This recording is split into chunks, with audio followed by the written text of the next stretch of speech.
Hi everyone, thank you for being here. This section will be by Justin Hatman, President of HECO Inc. He is unable to be here, but not to worry, we have a pre-recorded video. He'll be giving knowledge on spare electric motors. Can you count on them? So please enjoy the video. All right, for any questions, you can reach out to him directly via the app.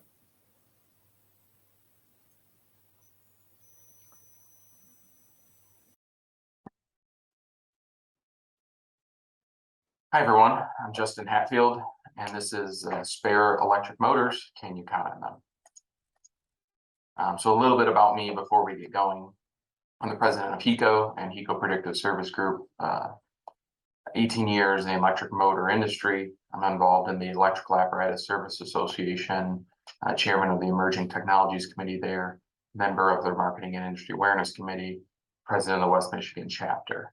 I'm a CRL and a CMRP, actively involved in the reliability community and world. A little bit about my business, just to kind of give some overview of why I'm talking about this. But foundation of my business is electric motor repair shop, motor and VFD supplier, dedicated predictive maintenance division, and then what kind of leads to this presentation that we manage over 100,000 electric motors for clients, including managing spares, motors that are in service, repairs, and have multiple regional warehouses set up where we do this. So I've done this a few times. So a question to start this off is, why do you even have spare electric motors? And the answer to that is motors can't have long lead times. The larger the motor is, the longer they are.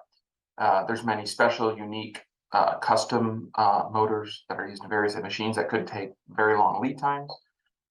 Spare motors allow you time to get that original motor that was in service, repair, or replaced properly. And many motors are standard and can be changed out pretty quickly during a scheduled outage or shutdown. So if you have a spare and you can change it out quickly, it may make sense to have one. So let's start with a little bit of a story. Your condition monitoring practices identify that electric motor on pump 7 has issues and needs to be replaced at the next available interval. For today, we're not going to focus on why it's failing. That's not the point of this presentation, but there's a lot of other issues that we could look at in the story, and defect elimination and all that, but we're going to stay away from that today. But you have a spare that's been sitting on the shelf in your warehouse since you worked there. So on the next week's scheduled outage, you're like, great, I identified this motor was bad. I'm not going to have any downtime, so I just change it out really quick. Change out the motor, you align it, the motor starts up with no issues. About 5 hours later, the motor's bearing's making a noise. You perform vibration analysis, and it's an outer race issue. The bearing must be replaced. Production can't stop. Now you put a rush on the original repair. You're on a race against time. Can you get the repair back quick enough? Can you find a replacement? You had a spare. you shouldn't be dealing with this issue at this time. The problem was that you didn't actually have a spare. What you had was the illusion of a spare. This motor wasn't maintained as a spare. You didn't know the history behind the unit. Was it on the shelf because it already had a bad bearing in it? You have to put these things together in order to truly have a spare for your system. Once again, we're not going to address the issue with the original motor. There's countless methods of RCA and methodologies and things that you can go down to figure out what the root cause of this original failure was. And today, instead, we're going to focus on that spare unit and how you could have known that condition and maintained it while it was a spare. So there's a few questions we're going to try to answer today. One, should you have spares? Do you have too many spares, too few? Do you know where those are? Do you know the condition your spares are in right now? And ultimately, are you confident in installing one of your spares? Starts all with, should you have spares? In order to answer this question, you need to perform an evaluation in your plant. You have to identify all the motors that are in service. So in service means a motor that is running in your plant today. You then have to record that nameplate information, take images, load into your CMMS or system of some kind. Evaluate the accessibility of these motors. What's the lead time and cost to replace one? Same thing with repair. Well, what's the cost and lead time to repair it properly, not rush and throw a bearing in without repairing it properly? What's the difference in cost to have this done rush versus standard? Many times you can add 30%, so it's 130% of the original standard delivery cost just to have it rush. How quickly can it be changed out? So if it's going to take 3 weeks to change it out, it's probably over dramatization, but and 3 weeks for repair might be perfectly fine. But if you can change it out in a matter of 4 or 5 hours, and it's going to be 6 weeks to repair it, is 6 weeks of downtime acceptable for that application? So you have to then correlate this with your criticality analysis. What's the impact to your organization if one of these has an issue? What does that mean in production losses? What does that mean in repair costs? But put it all together and as kind of where should you have a spare or where shouldn't you have a spare? You should be able to identify pretty easily after you do this evaluation where you should and shouldn't have a spare, but you have to dig a little deeper. There are times when you should have a spare. If your downtime cost exceeds the price of the spare and you can store the motor properly, if the lead time on a replacement motor is longer than desired and proper storage is available, so you have a place where you can store it properly, if you have no condition monitoring program in place and are not sure when units were failing or not, now I don't recommend this, but you can store it properly. So I know facilities today that they have no condition monitoring and they run off of their spares and they have no downtime or short periods of downtime, I should say, no extended downtime, because they put in their spare and they maintain their spares very properly. If you're constantly paying overtime charges to repair or replace items in a breakdown situation, and the overtime charges add up to be more than the spare motor cost, that's another time when you should have a spare. And there's a lot of other situations to this. This isn't the only ones. Now, there's also times when you should not have a spare. When you do not have a proper temperature-controlled storage space for spare motor, that would not plan for routine maintenance on the spare motor. If you're going to have something, you're going to sit it on a shelf and never think about it again, you probably shouldn't have that unit. When your motor is readily available from multiple sources, and downtime costs are minimal. So this is a standard catalog unit that you can get from 6 different vendors in your town. May not make sense for you to have a spare when there's one on 3, 4 other people's shelves locally. There's other times when you have a spare system in place. So you have time to get a replacement or the unit repaired properly is acceptable. This is pretty popular. Pumping skids. You need 2 of the 5 pumps to run and run production. So if one of the pump goes bad, you take it out of the system and you can continue to run and you still even have a spare. There's times when a spare doesn't make sense when you have that. When the cost of a spare motor far exceeds your estimated downtime costs. Remember to factor in your cost per hour until the machine is back up and running. So there's times where this machine goes down, I'm still running, okay, so it delays me a little bit or something, but it's not costing me a lot of money. That might be a time when you should not have a spare. And once again, there's various other reasons on why you maybe shouldn't have a spare in your facility. Now you got to ask the question, do you have too many spares or too few? If you have too many spares, you do the same thing you just did for in-service motors, that evaluation we talked about. But you do it on with your spare motor. So evaluate, okay, so here's all my in-service motors that are running in the plant. Here's all the spares I have. Take that, do the same exact valuation, and then evaluate those the same way. What's lead time to replace, lead time to repair, cost for both, rush delivery versus standard, how quickly can you change it? Once again, correlate that with your criticality analysis. Now put those two lists together, and you perform what we call an in-service versus spares evaluation. At this point, you can easily see, and I'll show you an example of one here in a second. You should be able to see where you're covered and where you're not. Now, hopefully you see the ones that aren't covered and you're like, okay, great, those are ones that aren't required, aren't as important. But you start simple. Start with your top 10, 20 critical applications and evaluate what those downtime costs would be. Evaluate, if you've done a criticality assessment, you should have a lot of that. But then evaluate, should you have a spare or not, as the next step. Here's what those reports look like. So you can actually see it, and you can see, oh, there's my spare. We do it in spares ratio, because you could have one spare that could cover multiple locations in your facility. So you look at those and say, okay, where am I covered? Where am I not covered? Okay, I'm good on this one I'm not, etc. Now, there's also times when people have way too many spares, and this is a real life example of a situation we're involved in, where a steel mill complex, corporation, I should say, 3 large complexes of integrated steel mills called us.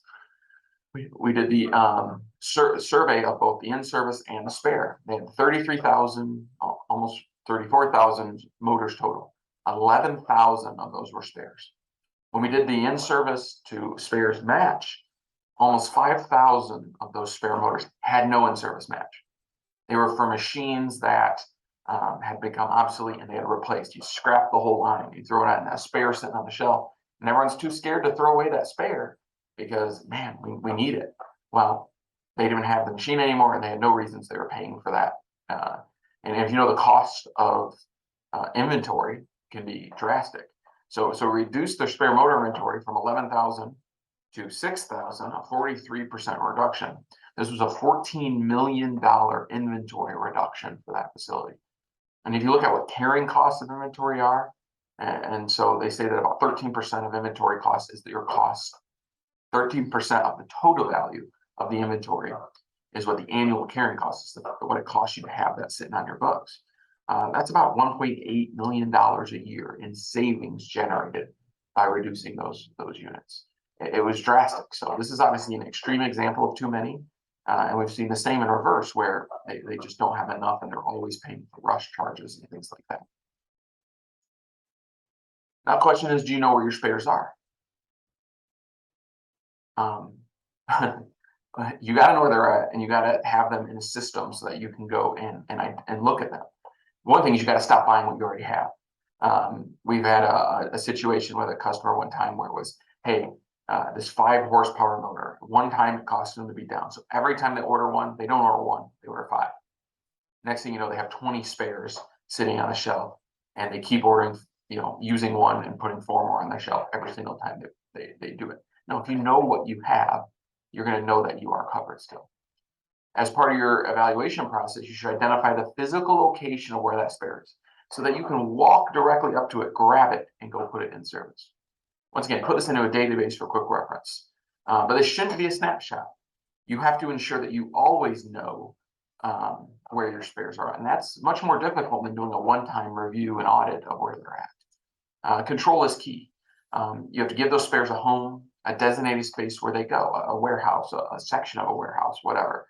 If you don't have room, utilize vendors. So there's vendors in which most motor repair vendors will gladly take a spare for you, charge you for it most likely, but to have it on the shelf, and they'll maintain it for you, take care of it, and you can have it within a few hours. If it's useless to have a spare if you don't know where it is when you need it.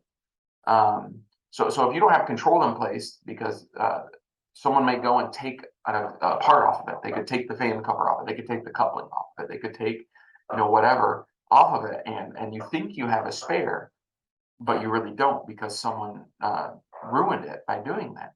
So then you have a period of downtime and you go grab it and it doesn't work, and your downtime costs add up significantly more than what that individual cost of that part was. I understand it was probably done in in good faith, right? It was done because some other machine failed. But the problem was many times that next step doesn't take place of, hey, replace it, hey, order that new part so that you do have a spare again back ready to go. So now we want to know, do you know the condition your spares are in right now? This is very, very important. This is the heart of what we're really truly going to talk about today. If you can't answer this question with a resounding yes or heck yes, please pay attention. Because spares come from a lot of different places. They can come from a new manufacturer, so you bought them new. But they can come from directly from the plant, or it can come from a new manufacturer's warehouse. It can come from a distributor stock, like me. I'm a distributor for motors, so I have motors on my shelf. Someone needs one, I pull it off, I send it to them. Repair shops, you had it repaired by a repair facility, it came back and went on the shelf as a spare. You can get a spare from a sister plant facility. Maybe you have a corporate spare that's shared amongst multiple facilities. And you can have them on the shelf, like the example we did earlier. It's been there forever. I know we have a spare, it's been there. And you also have spares that are used and have never been repaired, that are sitting somewhere within your plant. So I'm going to start with talking about new motors. And there's always a fact I like to talk to people about here. And that's, do you realize that majority of the time, the first time your new electric motor ever sees power is when you connect it and energize it? Not typically the big, huge ones. I'm not typically the 1,500 to 10,000 horsepower units, but your 5 horsepower, your 10 horsepower, your 50, your 100, 200.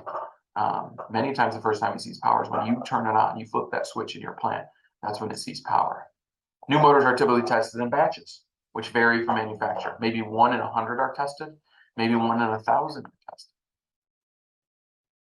In non-critical applications, that might be perfectly acceptable.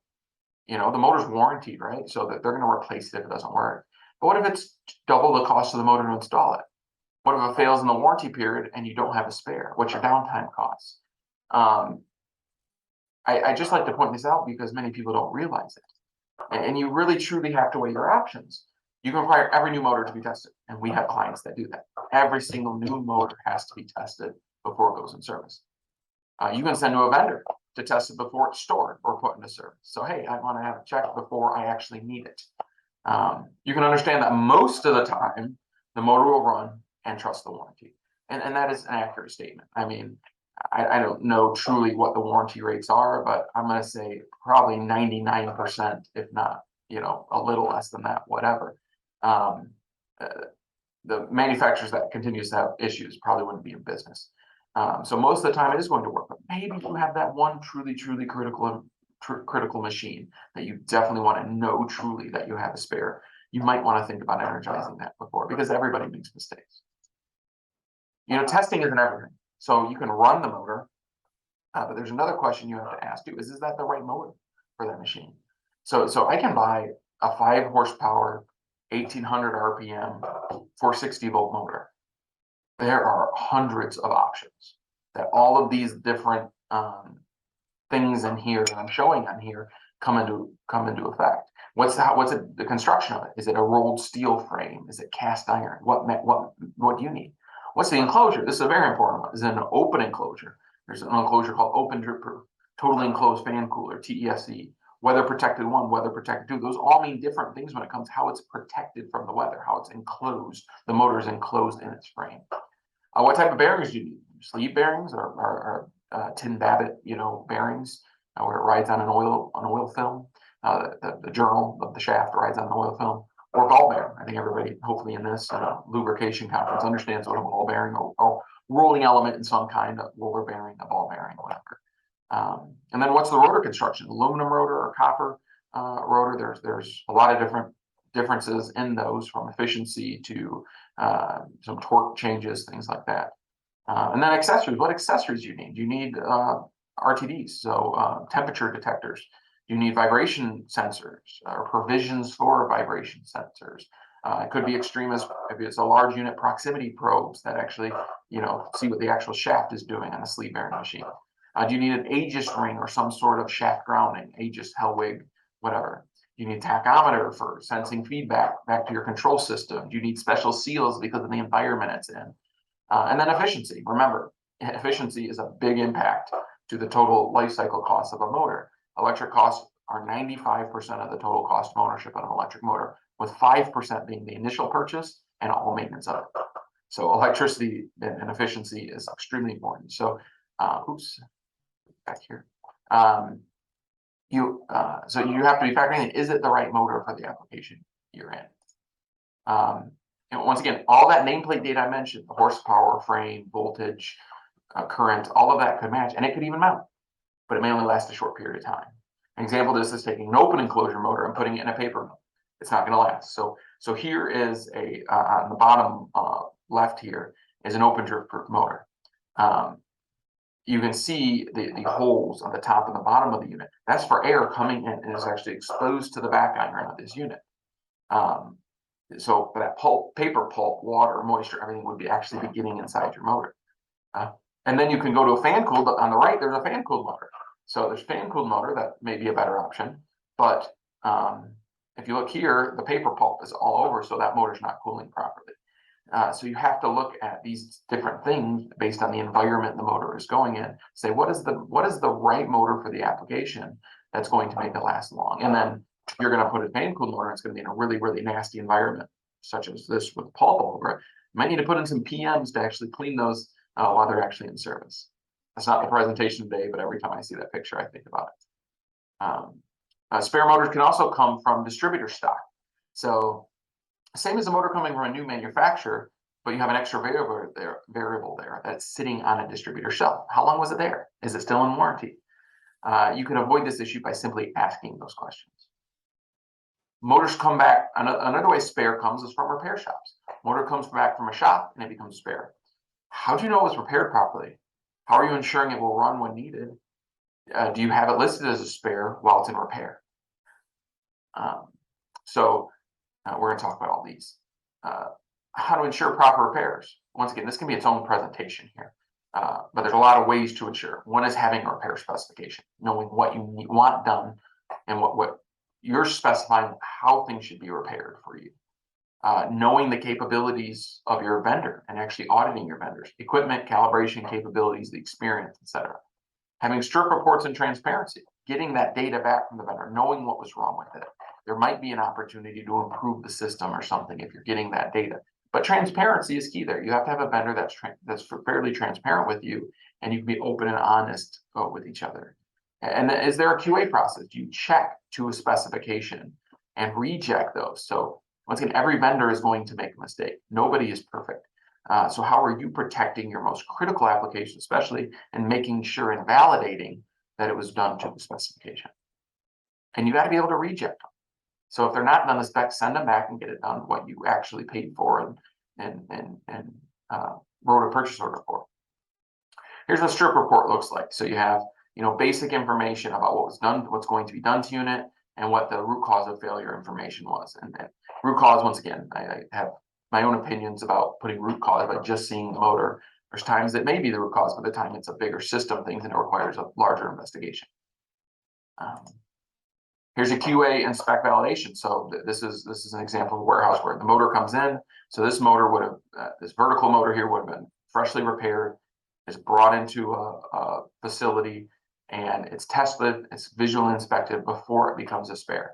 So you're validating that vendor did everything right before it becomes an actual viable spare, which is important because this is a critical application for this customer. And if it doesn't run when it's called upon because the vendor made a mistake, it's going to cost a lot of money, not only in install, but downtime losses.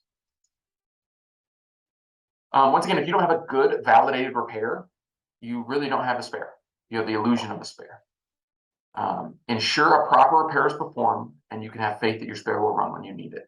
That's kind of the most important piece of the repair section of this. Other places spares come from, they come from a sister plant facility. It was shipped to you to help you out. Does this plant follow the same protocols you do with your spares? On the shelf, it's been there forever. Well, what's the story behind it? Was it repaired? Was it new a long time ago? Can you truly trust it putting it in? I wouldn't trust it until I validate it. And then use not repairs. It happens all the time. This is pretty common.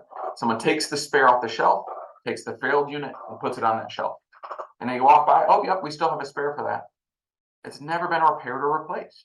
So then you go and pull it and you put it in, and it was already bad from the moment you grabbed it and you needed it. Validate it. That's where control is extremely important when it comes to spares. Now, are you confident installing one of your spares? How to build confidence. So say you have a bunch of motors on a shelf right now, and you say, I got a bunch of spares. I don't know how good they truly are. I haven't had repair spec in place and validation and tested new motors as they come in, and I need some of that. Well, there's a process you can go through to kind of build some confidence. It's not perfect, don't get me wrong, but it's validate in some way what the motor is. And we call that a Q and Q, a quantify and qualify process. So it's a slimmed down version of the repair QA process.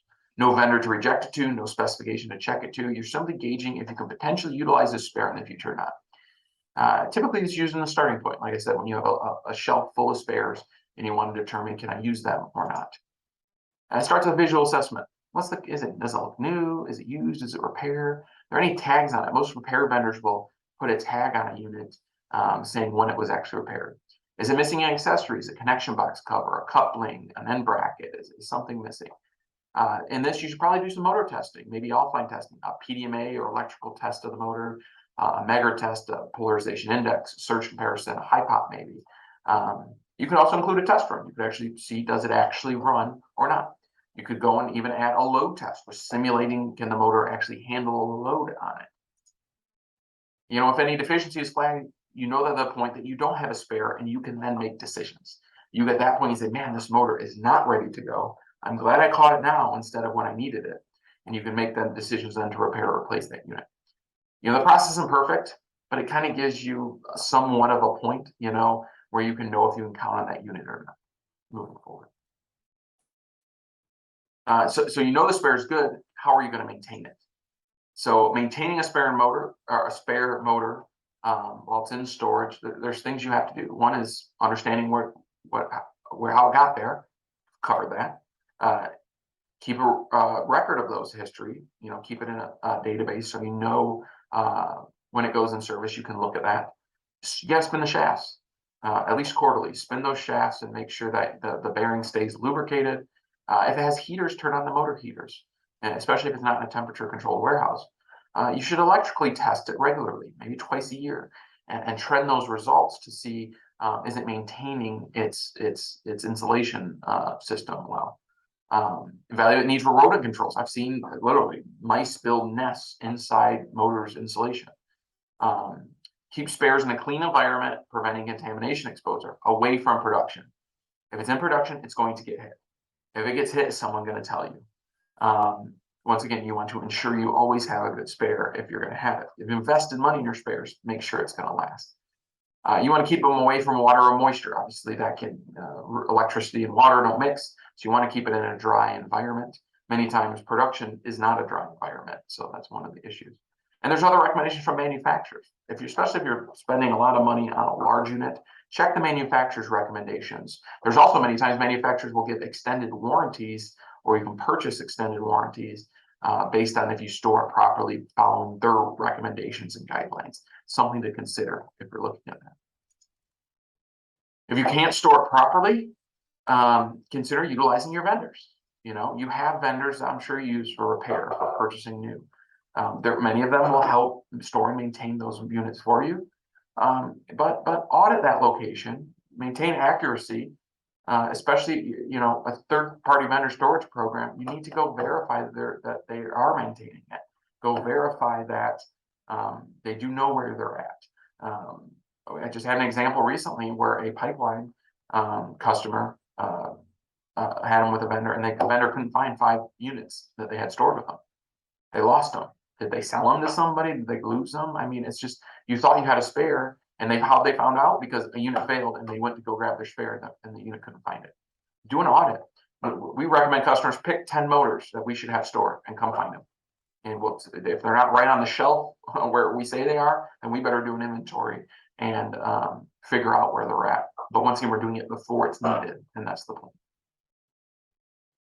Here's a real life example of a motor storage program. 40,000 spared assets, 6 plants throughout Michigan, Ohio, and Pennsylvania. Not just storing motors, but there's brakes, cable reel cylinders, It's some on-site, meaning in the plant, there's a section, and there's also off-site where there's a separated warehouse where they're stored, depending on the facility. All locations are heated, temperature controlled, and in non-production areas. Shaft rotations and routine testings in place. Storage centralized for each plant. There's no plant area that has their own spares, saying you come to us for your spares. You track new and repaired motors between all 7 vendors, so we know where motors are at, even when they're in repair. Is this a spare or not? Because remember, if you know it's in repair state and you know what the lead time is going to be to get that back, you actually know what your time is to having a proper spare again. So if something happened to the unit running, you could then make a decision. We track repair histories, costs for these vendors. There's fixed matrix style pricing in place with all vendors. Quotes are reviewed from repair vendors, ensuring compliance to spec, and you're questioning suspicious red flag items to get savings back. All vendors are audit or spot checked randomly. Inspect and no load test all new and purchased and repaired motors. And we actually, in this system, the reject rate is about 8%. So 8% of the time you could have had a potential unit that went in that wouldn't have lasted. All critical motors are pulled from a shelf and no load tested every year. So we actually apply power to them once a year for this system. Facilitate all repairs, receive the failed, arrange for a vendor pickup, manage that repair process, and return the plant or storage location with 24/7 response for spares, etc. Inventory is constantly reduced if they're obsolescent or no longer needed. And in this system, there was $1.5 million in documented cost savings in the last 2.5 years. And in downtime related to electric motors is almost non-existent. They're spared where they need to be. They're not spared where they don't need to be, but everything is repaired properly, whether it's going in service or to the plant. This is one example, and it's probably a little more extreme example of a system that works well for a customer who truly cares about their electric motors.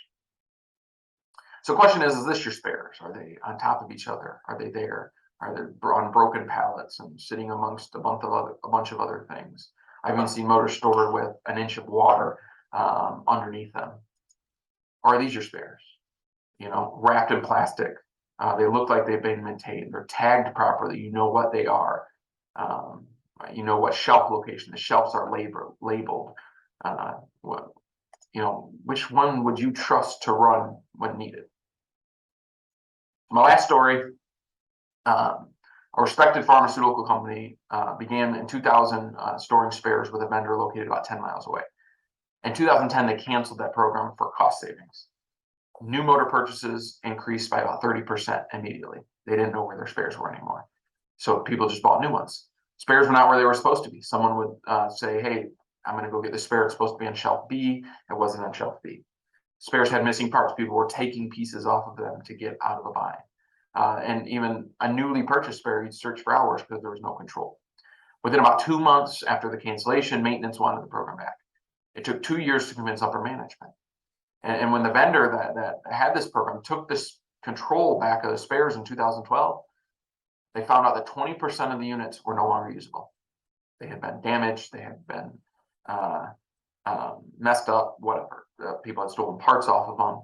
And the value of that 20% would have paid for the entire storage program for 5 years. So in 2 years, they jeopardized 5 years of the savings they could have had from their program. And they did, when they bring it back, they have never canceled again, and they learned from this, saying, man, we shouldn't be doing this. We're a pharmaceutical company, that's where we should focus. We have a ton of spares, we should trust you with them and let you handle it. So summary here, to wrap things up, do you even need a spare? Do you know the condition of the spare prior to put it in storage? Do you store them properly with temperature, controlage?